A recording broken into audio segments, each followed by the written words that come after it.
ओम शांति। आज प्यारे मीठे बाबा की मुरली मंथन की डेट है 24 मई 2024। तो आज मीठे बाबा अपने बच्चों से कह रहे हैं, देही अभिमानी बाबा तुम्हें देही अभिमानी भव का पाठ पढ़ाते हैं। तुम्हारा पुरुषार्थ है देह अभिमान को छोड़ना। तो देही अभिमानी बाबा है, देही अभिमानी अर्थात सूक्ष्म है।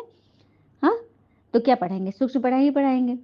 और तुम्हारा पुरुषार्थ है देह अभिमान को छोड़ना, स्थूल को छोड़ना।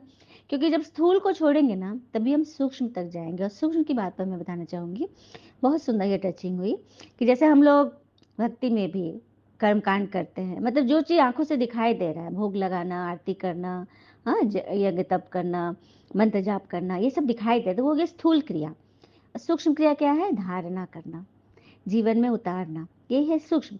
तो दादा हो गए, लेख रहा दादा हो गए स्थूल रूप से, क्योंकि देहधारी है तो उनको देह की चीजें। और जो सूक्ष्म है, शिव बाबा निराकार, तो उनको भोग लगा रहे हैं तो वो दादा को समर्पित हो रहा है। लेकिन उसकी भासना जो है, भावना जो है, सूक्ष्म जो है, वो जा रहा है सूक्ष्म हमारे बाबा को। उसी तरह व्यक्त हो गए दादा और अव्यक्त हो गए शिव बाबा। तो अब हमें हायर स्टडीज में जाना है, हायर क्लास में जाना है, तो अव्यक्त, व्यक्त से अव्यक्त की ओर बढ़े। अर्थात हर चीजों को, व्यर्थ चीजों को छोड़ते जाए, सूक्ष्मता को धारण करें। ये बात बहुत बड़ी बात है। उसी तरह से कपड़े पहनते हैं तो वस्त्र हो गया आपको स्थूल चीज है ना। दादा भी वस्त्र पहनते थे, कुर्ता धोती, हम लोग भी पहनते हैं, सभी लोग पहनते हैं। लेकिन शिव बाबा निराकार, तो पॉइंट ऑफ लाइट है। तो आत्मा रूप में हम बाबा को पकड़ सकते हैं। और देहधारी को बस ये दुनिया के जो लोकाचार है, वस्त्र पहनना, जूते पे पावा ने बोला जूते पहनना, ये सब क्या है? ये सब स्थूल क्रियाएं हैं। तो स्थूल क्रियाएं तो हम भक्ति में करते ही आए, कर्म कांड किए, रिचुअल्स किए, धर्म को, धार्मिक कर्तव्य में अपना सारा समय लगाए, जीवन बिताए, सब कुछ किए। लेकिन अब जाना है सूक्ष्म की ओर, अर्थात शिव बाबा को पकड़ना है, जो कि पारा मिसल है ना, हाथ से छिटक जाता है।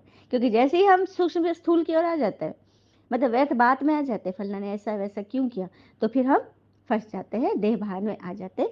उसी देह भान को छोड़ना है। देह भान पे एक अच्छी सी बात बताऊंगी। कहा जाता है ना, जैसा बोएंगे वैसा काटेंगे।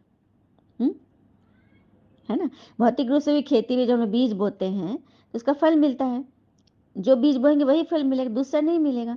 जिसके लिए कहा गया कि बोए पेड़ बबूल का तो आम कहाँ से लाए। हाँ, और बीज बोने पर तत्काल फल भी नहीं मिलता है, समय लगता है ना। देखो, कई बीजों के फल पाने के लिए वर्षों लग जाते हैं। हाँ, और इसके लिए ये भी कहावत है, बोए दादा और खाए पोता। तो और बीज ऐसे भी नहीं बोया जाता है, उसके लिए समय, ऋतु, धरती सब देखनी पड़ती है।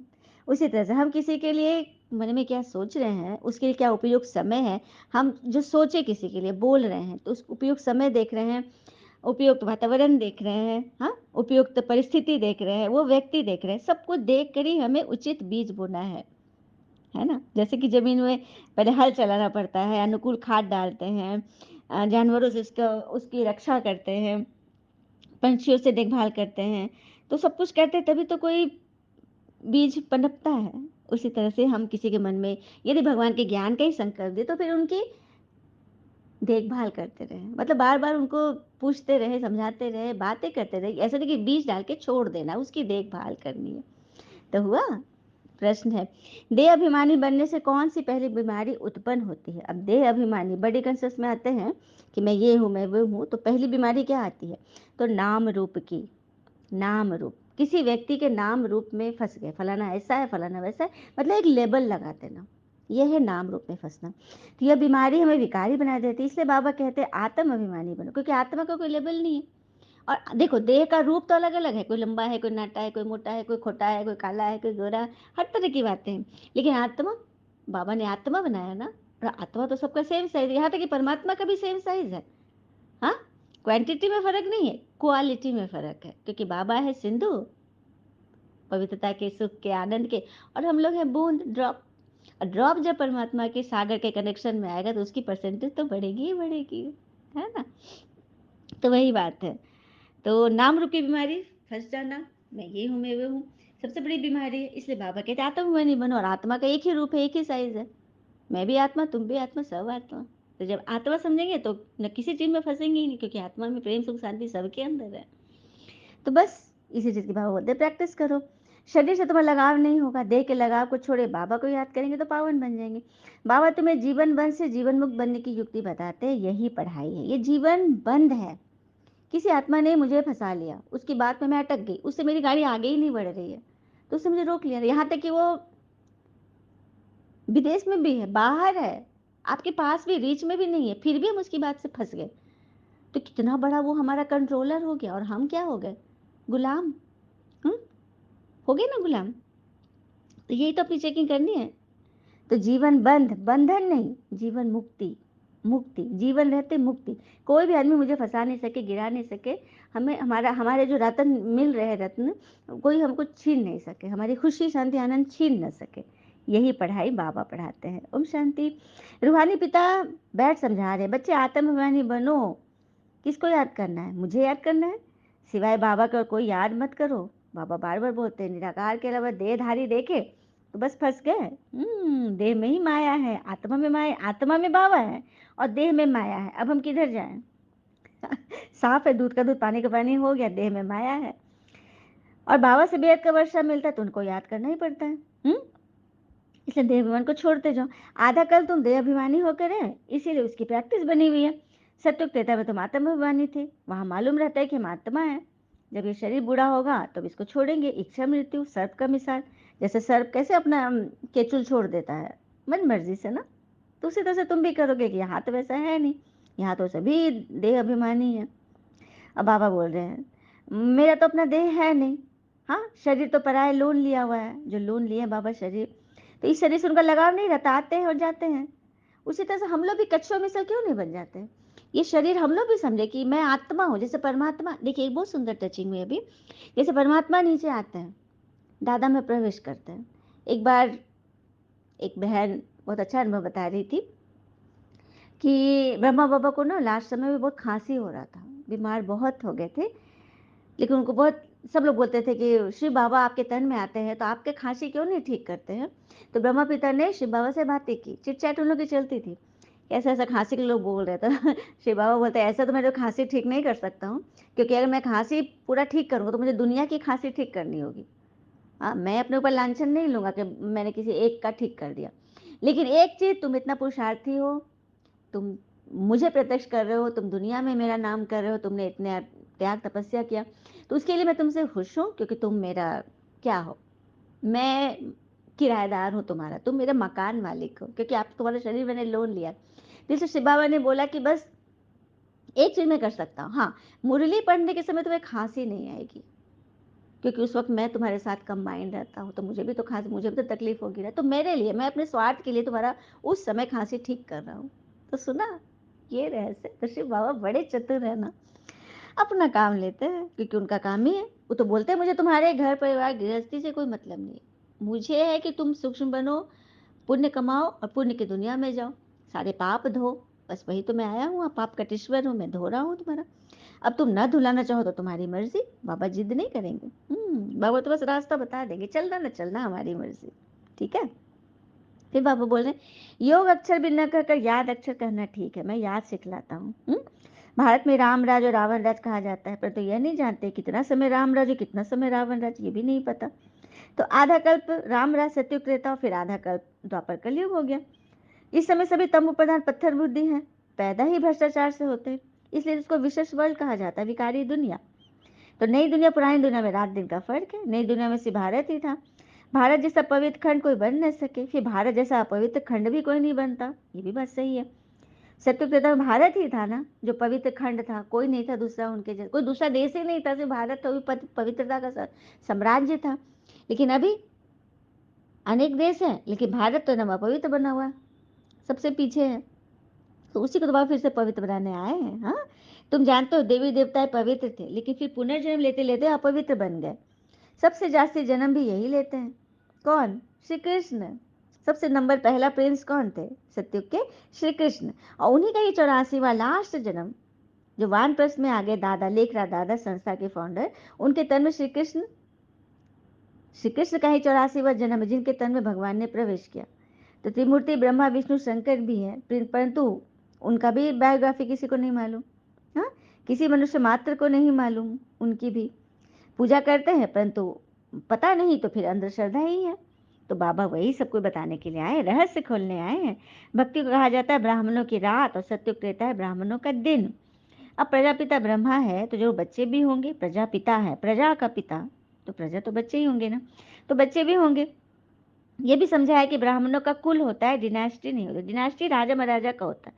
अभी ब्राह्मणों को डिनास्टी है? कुछ नहीं है, लेकिन हाँ चोटी तो है।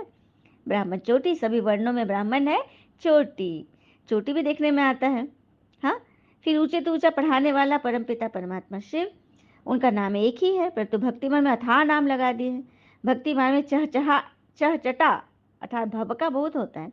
जैसे कितने चित्र, कितने मंदिर, यज्ञ, तप, दान, पुण्य आदि करते हो, यह है चहचटा। चहचटा मतलब भवका, मतलब कितना शो होता है। कहते हैं भक्ति से फिर भगवान मिलता है, लेकिन किसको मिलता है, किससे बाबा सबसे पहले किससे मिलते हैं, पहले पहले आते क्या करते हैं, ये नहीं पता। देखो ये तो पता है कि भक्ति के फल में भगवान मिलता है, तो सही बात है, तुमने इतनी भक्ति की तभी तो उसके फल में मैं आया हूँ तुमसे मिलने, अब मिलो ना मुझसे। लेकिन मुझसे वही मिल सकता है जो कि अव्यक्त रूप से अपनी धारणाएं करने लगे, क्योंकि मुझे धारणा ही चाहिए। हाँ, अगरबत्ती जलाते हैं तो जो स्थूल चीज़ है वो नीचे रह जाती है, और जो धुआं है वो ऊपर जा रही है। वो धुआं चाहिए बाबा को, वो भावना हमारी चाहिए, हमारे अंदर का जो भावना है ना, जो वृत्ति है। इसे बताना चाहूंगी, वृत्ति क्या चीज़ है। वृत्ति एक तो वृत्त से बनता है, वृत्ति गोलाकार, तो हमारे चारों तरफ एक औरा होता है गोलाकार, ठीक है।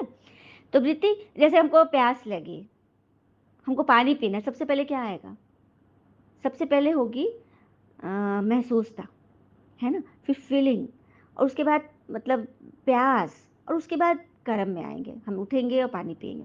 तो उसी तरह से किसी के प्रति कुछ बात होती है, सबसे पहले कहाँ पे आता है वृत्ति, मन में क्या चलता है, संस्कार, सबसे पहले संस्कार। हम किसी के बारे में कुछ बुरा बोल रहे हैं, सोच रहे हैं, अच्छा कर रहे हैं, कुछ भी कर, अच्छा कर रहे हैं, पॉजिटिव करें या नेगेटिव करें, ये भी हमारे संस्कार पे होता है। किसी का संस्कार बन जाता है ना, किसी के बारे में पहले क्वेश्चन ही आएगा, तो उसको मर्ज करो। क्वेश्चंस नॉट अलाउ, बाबा ने कभी बोला है क्वेश्चंस करने, फुल स्टॉप। क्वेश्चन टेढ़ा होता है, और प्रश्न रखने वाले कभी प्रश्नचित नहीं बनते, वो प्रश्नचित ही रहेंगे। इसीलिए संस्कार पहले सुधारो, सूक्ष्म में जाओ, उसके बाद जो महसूसता होगी, फिर जो कर्म होगी, वो एकदम वृत्ति फिर ऑटोमेटिक एकदम प्योर बन जाएगा। तो ये चीज़ है, ठीक है। तो बाबा कहते हैं तुम ब्राह्मण ही फिर देवता बनते हो। हाँ, और फिर 16 कला संपूर्ण, संपूर्ण निर्विकारी, अहिंसा, परमो धर्म, देवी देवता धर्म था ना तुम्हारा। भारत में एक आर्य सनातन देवी देवता धर्म था, तब अथाह धर्म था। बाबा याद दिलाते हैं, पहले पहले तुम देवी देवता धर्म वाले ही 84 जन्म लेते हो, सब नहीं लेते। जो पहले पहले जो जन्म में लिए, देखो पूरे 84 जन्म का कहानी है, इतिहास है, तो जो सबसे पहला जन्म लिया वही तो लास्ट जन्म तक, और कोई यहाँ से छूट भी नहीं सकता। लेकिन दुनिया में तो कहते थे 84 लाख जन्म, जबकि ये तो सिर्फ 5,000 वर्ष का ड्रामा है।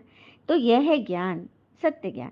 क्योंकि ज्ञान सागर एक ही से बाबा गाया हुआ। कल बाबा ने क्या बोला, न मेरे कोई पिता है, न टीचर है, न गुरु है, न मैं किसी से पढ़ा हूँ, न पालना ली है ना। तो ऐसे बाबा हैं हमें मिले। तो एक होते हैं हद के पिता, और एक है बेहद का पिता। हद के बाबाओं के होते हुए भी तुम बेहद के बाबा को ही तो याद करते हो, ये बात भी सच है। कितने गुरु गोसाई हैं, असंख्य फैले हुए हैं, लेकिन फिर भी लोग भगवान को तो खोजते ही है ना, व्रत त्योहार तो करते ही है ना, ऐसा थोड़ी कि सिर्फ साधु में ही लगे हुए हैं। तो उनसे कोई प्राप्ति नहीं हो रही, इसीलिए तो भगवान को ढूंढने लगते हैं, फिर दुखी होते हैं तो, है ना बात। तो वही बात है, जबकि बाबा कहते हैं पतित से पावन बनना ये सेकंड की बात है, क्योंकि ज्ञान एक सेकंड का है। क्योंकि पढ़ाई तो तुम अब पढ़ते हो, हाँ, वह सब मनुष्य मनुष्य को पढ़ाते हैं, आत्मा को तो कोई, आत्मा को कौन पढ़ाएगा सिवाय परमात्मा के। तो ये बाबा कहते हैं ये बेहद का नाटक है, सृष्टि चक्र की नॉलेज को समझना है, क्योंकि ये पढ़ाई है, भक्ति नहीं है। भक्ति को पढ़ाई नहीं कहा जाता, क्योंकि वहाँ कोई एम ऑब्जेक्ट नहीं होती। अच्छा, कीर्तन सुनने जाते हो तो कोई कॉपी कलम लेके बैठता है क्या? यहाँ तो हम लोग मुरली सुनने जाते हैं तो कॉपी कलम लेके बैठते हैं, पॉइंट नोट करते हैं, क्योंकि पढ़ाई हो रही है ना, गॉडली स्टूडेंट जो है। हाँ, रूहानी ज्ञान, आत्मा का ज्ञान, आत्मा का पिता ही तो सिखाएंगे, जिन्हें सुप्रीम रूह अर्थात परम पिता ही कहते हो, वही तो सिखलाएंगे। लेकिन वह तो है सभी का। लौकिक पिता को कोई परम पिता नहीं कहेंगे, शरीर के पिता को परम पिता नहीं कहेंगे, पारलौकिक पिता को परम पिता कहेंगे, जो इस लोक से परे हैं, जो आत्मा रूप में है।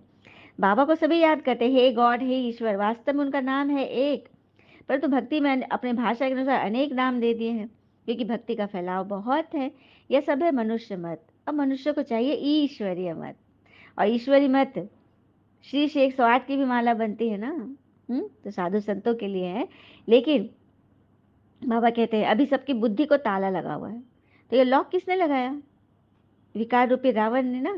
गोदरेज का ताला लग गया है, अब उसको खोलने के लिए बाबा ये श्रीमती मुरली है वो चाबी, जितना मुरली को लगाएंगे, चलाएंगे, हाथ फिराएंगे, मन बुद्धि घुमाएंगे, उतना हमारा मन बुद्धि का ताला खुलते जाएगा। और बाबा समझाते मैं हूँ वृक्षपति, आता तब हूँ जब भारत पर राहु की दशा बैठी थी ना, बृहस्पति की दशा बैठाने आया हूँ।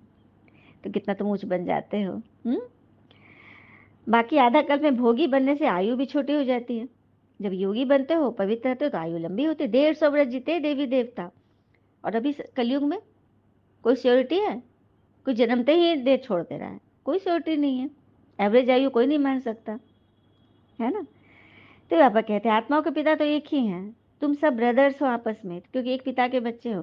भले कहते भी हो हिंदू मुस्लिम भाई भाई, पर तो अर्थ नहीं जानते। आत्मा कहती राइट है, सब ब्रदर्स का पिता एक है, हम वास्तव में ब्रदर्स हैं। हाँ, फिर बाबा ने बोला तुम्हारी तो युद्ध है 5 विकारों से, सबसे नंबर 1 दुश्मन तुम्हारा है रावण, विकार, काम क्रोध लोभ मोह अहंकार। परंतु वह है कौन? रावण। क्यों जलाते हो? वर्ष वर्ष जलाते हो और फिर भी नहीं मरता। हाँ, क्यों नहीं मरता? क्योंकि आज सभी के अंदर माया रावण ने प्रवेशता ले ली है। सबके अंदर क्या क्यों कैसे ऐसे वैसे, इसका उसका, फलना, काम क्रोध लोभ मोह अहंकार ईर्ष्या आलस राग द्वेष भय बेलापन बस भरा पड़ा है। जबकि कहते हैं ना, जितना हो सके व्यस्त रहने की कोशिश कीजिए, ताकि आपको उदास रहने का वक्त ही न मिले। और सौभाग्य से जो प्राप्त होता है उसे 7 पीढ़ी भोगती है, 7 पीढ़ी सुख भोगती है सौभाग्य से जो प्राप्त होता है। लेकिन जो छीन कर हासिल किया जाता है उसे 7 पीढ़ी भुगतती है। ठीक है, तो अब बाबा हमें 7 पीढ़ी नहीं, 21 पीढ़ी के लिए हमें माला माल कर रहे हैं। तो 21 पीढ़ी सुख भोगना है ना। हाँ, उसी के लिए तो बाबा आए, और चोटी है तुम ब्राह्मणों की। फिर बाबा ने एक नई पॉइंट बोले कि त्रिमूर्ति का अर्थ भी कोई नहीं समझते, नहीं तो भारत का कोट ऑफ आर्म्स त्रिमूर्ति शिव का होना चाहिए। लेकिन वहां पे किनका चित्र है? जानवरों का, पशुओं का चित्र दे दिया और लिख दिया है सत्यमेव जयते। जबकि सत्यमेव जयते तो सतयुग में है, जहाँ शेर और बकरी इकट्ठे जल पीते हैं। तो ये लिखना भी क्या हो गया, एक तरह से बिगर अर्थ हो गया ना। जब सिर खंड होके सब रहते हैं, यहाँ तो लून पानी होकर रहते हैं, छोटी छोटी बातों में फंसना रूठना। हाँ, तो बस इसलिए तो बाबा कहते हैं 5 विकारों पे जीत पाकर जगत जीत बनो, ये अंतिम जन्म निर्विकारी बनो। और हाँ, गंगा कोई पतित पावनी नहीं है, शरीर का मैल तो घर के पानी से भी उतार सकते हो। हाँ, गंगा का पानी पवित्र है क्योंकि जड़ी बूटियों की कमाल है, जहाँ से उद्गम स्थान है। और गंगा के जल में एक वायरस होता है जो कीड़े मकोड़ों को, गंदगी को खाते रहता है, तो वो हमारा फ्रेंडली वायरस है। तो ये सब चीज़ें हैं, साइंस मान रही है, साइंस भी बताती है, आप सर्च कर लेना। तो पतित पावनी नहीं है। यदि गंगा पतित पावनी होती तो बाबा को आने की दरकार ही नहीं होती। सभी गंगा में डुबकी लगाते और फिर पावन बन जाते, पावन दुनिया आ जाती, स्वर्ग आ जाता। लेकिन हर साल कुंभ के मेले में साधुओं का जन समुदाय का एकदम मेला लगता है, कितनों भगदड़ में कितने की जान भी जाती है, लेकिन फिर भी किसी की आंखें नहीं खुल रही है। अच्छा, एक बार नहा लिए तो फिर दोबारा नहाने की क्या दरकार है? तो पाप नहीं ना धुला। हाँ, यही तो है। तो सुप्रीम बाप, सुप्रीम टीचर, सुप्रीम सदगुरु हमारे साथ आ गए, सृष्टि के आदि वदन का नॉलेज सुनाते हैं। अच्छा, मीठे बच्चों प्रति भगवान की नमस्ते, हम बच्चों की भी प्यारे बाबा को नमस्ते। धारणा के लिए मुख्य सार, पहले पॉइंट, सत्व प्रधान बनने के लिए शिवाय बाबा के और किसी को भी याद नहीं करना है, देही अभिमानी बनने की प्रैक्टिस करनी है। तो सत्व प्रधान बनना है ना, 7 गुणों की प्रधानता, प्रेम, सुख, शांति, आनंद, शक्ति, ज्ञान, पवित्रता, ये 7 गुण है आत्मा की प्रॉपर्टीज। इसको धारण करेंगे ना तो बाबा की याद रहेगी। दूसरा, सबसे छीरखंड होकर रहना है, किसी से भी गुस्सा गुस्सी नहीं करना है, रूठना नहीं है, बातें हुई इसको छोड़ देना है, लेट गो करना और सूक्ष्म में चले जाना है। तो इस अंतिम जन्म में विकारों पर विजय प्राप्त कर जगत जीत बनना है, वरदान है बहुत ही सुंदर। बाबा की छत्र छाया में सदा मौज का अनुभव करने और कराने वाली विशेष आत्मा भव। तो बाबा की छत्र छाया में सदा मौज का अनुभव करते हैं, जो बाबा की छत्र छाया लेते हैं, अर्थात हमेशा ज्ञान का मनन चिंतन करते हैं और अपने आप को आत्मा समझते हैं कि मैं आत्मा हूँ, सामने वाले भी आत्मा है, सबका कल्याण हो बाबा। तो मौज का अनुभव करने वाले क्या बन जाते हैं? विशेष आत्मा। तो जहाँ बाबा की छत्र छाया है वहाँ माया से सदा सेफ है, क्योंकि आत्मा रूप में टिकोगे तो वहाँ बाबा है, और देह भान में टिकोगे तो वहाँ माया है। तब किधर जाना है? अनसेफ रहना है कि सेफ रहना है? क्योंकि छत्र छाया के अंदर माया नहीं आ सकती। मेहनत से स्वतः दूर हो जाएँगे, मौज में रहेंगे, मेहनत का अनुभव ही नहीं होगा। छत्र-छाया में रहने वाली ऐसी विशेष आत्माएँ ऊँची पढ़ाई पढ़ते हुए मौज में रहती हैं, क्योंकि उन्हें निश्चय है कि हम कल कल के विजयी हैं, पास तो हुए पड़े हैं। तो सदा मौज में रहो, दूसरे को भी मौज में रहने का क्या करते हैं संदेश देते रहो, यही सेवा है। स्लोगन, जो ड्रामा के राज को नहीं जानता है वही नाराज होता है। तो नाराज नहीं होना, क्योंकि हम बच्चे ड्रामा के राज को जान गए हैं कि ड्रामा में कुछ भी अकल्याण नहीं है। सब में कुछ ना कुछ कल्याण, चाहे बड़े से बड़ा केओस हो जाए, बड़े से बड़ी आरी चले, बंदूक चले, गोली चले, बम चले, लेकिन उसमें भी कल्याण है, उसमें भी कल्याण है। ठीक है, कहते हैं ना, यूं ही नहीं होती जनाजों में भीड़ साहब, हर शख्स अच्छा लगता है लेकिन मर जाने के बाद। तो फिर मर जाओ ना, क्यों जीते हो? इस देह भार से ऊपर उठना ही मर जाना है। इसी को कहते हैं मर जीवा जन्म। हम तो बस सब कुछ छोड़ चुके हैं, इस मन बुद्धि से सब कुछ भूल चुके हैं, किसने क्या किया, क्या करना है, क्या हो रहा है, कोई मतलब नहीं। सब कुछ बाबा पे सौंप के उनकी गोद में देखो। छोटा बच्चा एक, देखो छोटा बच्चा जो 1 डेढ़ साल का होता है, 2 साल के चलिए मानते हैं, जब तक कि बोली पूरा नहीं बोल पा रहा है, उसको क्या पता किसने कैसे बोला, कहाँ विकार हो रहा है, क्या गंदगी है, क्या है, कुछ नहीं पता। तो छोटा बच्चा है तो माँ हमेशा उसको गोद में उठा के रखती है ना, पिता भी गोद में उठाता है ना। मेला ठेला में उसको पकड़ पकड़े थोड़ी ना पैर से चलाएगा, गोदी में रखते हैं। तो वही बाबा का वैसा बच्चा बन जाओ। यदि सब कुछ भूल जाओगे ना और सब कुछ छोड़ दोगे ना, तो बाबा उठा लेंगे गोदी। तो गोदी चढ़ना है बाबा की। सभी फील कीजिए तो 1 सेकंड। हम सब अपने आप को छोटा बच्चा देखे, छोटा मिचनू कान्हा के रूप में देखे अपने को, मोर मुकुट धारी, एकदम पीताम्बर पहले एकदम 2 साल का छोटा सा बच्चा। और उधर चलते चलते बाबा आ रहे हैं, शिव बाबा ब्रह्मा तन में। और आकर बाबा हमें ऐसे दोनों हाथ से गोद उठा के अपने कलेजे से लगा लिए और एकदम प्यारू कर रहे हैं कि मेरा छोटा बच्चा, प्यारा बच्चा, मीठा बच्चा। ओम शांति। शुक्रिया बाबा।